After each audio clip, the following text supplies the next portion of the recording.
মাথায় কি চলতেছে আসলে আসলে এই জায়গাটা কেউ ভাই সুইট একটা হেডশট ছিল, এটাকে আমি মাপা হেডশট বলতে পারবো না, বাট মোবাইল প্লেয়ারদের একটা মজার বিষয় হচ্ছে না, ওদের হাতটা এত সুন্দরভাবে সেট হয়ে যায়, ইটস লাইক ওয়াও ভাই।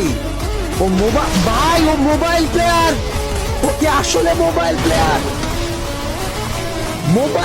ভাই। বাংলাদেশে এরকম মোবাইল প্লেয়ার কে কে আছো? সামনে আইসো ভাই, সামনে আইসো ভাই, সামনে আইসো ভাই। তোমরা আল্লাহ আগুন ধরাই দিতেছে ব্রো, কে আসলে মোবাইল প্লেয়ার? ও মাই গড, ড্যাম ভাই, ড্যাম আমি ডেড ভাই, ওয়াও। ওই মারার একটা রিদম আছে ভাই, ওয়াল মারতেছে, ঘুরতেছে, আবার হেডশট মারা ট্রাই করতেছে, আবার ওয়াল, আবার ঘুরতেছে, আবার হেডশট ভাই, রিদম